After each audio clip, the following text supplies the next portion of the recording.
Hi, we're back doing arm balances, some of the challenging postures of yoga, some of those really strong asanas.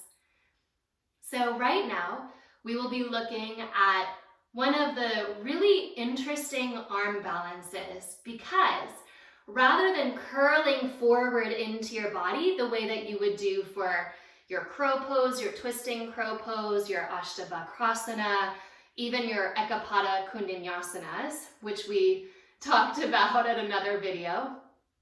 In this arm balance, you're still using shoulder strength as a back bend. How do you do that? Well, I actually am going to show you the modification first before showing you the full posture so that you can get an idea. When you build this, the pose is called upward facing candlestick, Urdhva Mukha Shalambhasana. You have a couple of ways of coming in. You can either lower down into the pose, which I'll show you first, or you can lift up into the pose, which I'll show you second. Of course, you need a strong downward facing dog, and of course you need strong back muscles in extension. So working those leg lifts in your down dog will be very important as you prepare for the shape. I'll talk about more preparations in just a moment, but this one you can really see. And as you engage your glutes, as you engage your hamstrings, you look forward. You shift your weight forward and you let your shoulders rest on your blocks.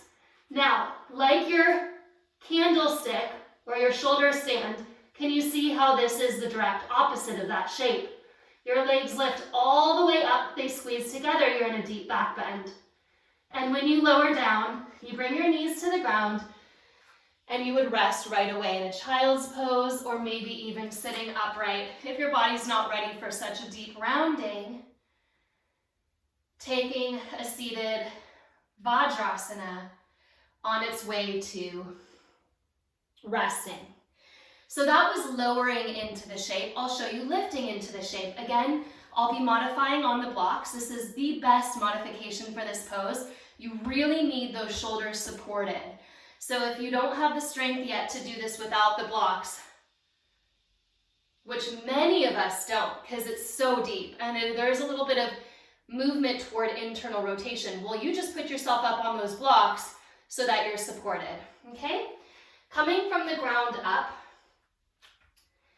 I actually think it's easier to lower down than to lift your weight, but you might feel that you like the control here better. So you take the shoulders onto the blocks, you get them nice and snuggled, and then you take one leg up. Is your chin on the ground?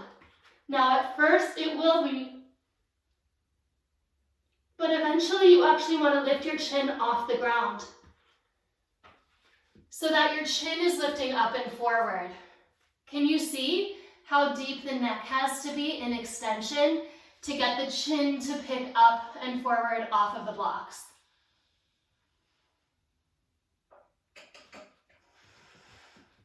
The full variation looks something like this. Make sure you try both legs. So I noticed that I lifted with my left leg first. I'm going to try it with my right leg. The full variation has your leg lifted. You come forward. Remember, this might be where you stop, right here. What does this look like? Handstand.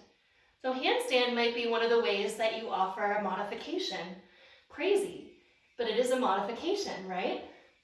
Or you dip down, because this is an inversion, and you kick it up. And the ground is right there if you need it. Okay? Way harder when you don't have the blocks supporting your shoulders. The chin will want to act as that tripod, but eventually the chin will be off the ground and the shoulders will be off the ground, and it's just a deep back bend holding you. This is not only an arm balance, it's also an inversion, and it's also an incredibly deep back bend, especially for the upper spine. As you could see, all back bends are going to help open us up and prepare us for this pose. All shoulder stabilization will help to prepare us for this pose. Planks, chaturangas, even exercises doing little push-ups from downward facing dog, because especially you can see that as you look forward, there's a lift can do little push-ups from there. Get creative as you strengthen. Make sure you do some kind of exercise to stabilize the paraspinal muscles, especially multifidus, and the muscles of the deep neck. One way to do this is sunbird. From the beginning of class, you might work a few of these. You might work some cat-cow, really thinking of lifting through the chin and drawing the shoulder blades down the back, right? What will counterpose this shape? Anything that helps to draw us back inward. Child's pose, laying flat on your belly, dropping your chin down toward your throat. Shoulder stand is the companion piece to this one, upward facing candlestick or upward facing shoulder stand, while classical shoulder stand would be an amazing counter pose. But only after you've gone through a couple of other preliminary counter poses, because these two would be too extreme next to each other. Too deep of extension followed by too deep of flexion. So you want to protect the neck. Just as with all of your deep back bends, twists will both help to counterpose the actions of the posture after you've done it, especially gentle twists, but they will also strengthen the neck and the muscles required to go into the pose. So maybe some stronger twists before as you flow in your sequence. Know that this is a really challenging pose, requires a lot of back flexibility, a lot of mindfulness at the glutes so that you're not dropping your weight into your QLs, your quadratus lumborums, and a little bit of fearlessness, a little bit of courage, right? Because you are about to dive your heart forward and then support your whole weight up on that. So have fun, move gently with yourself, and let me know how it goes. Thank you.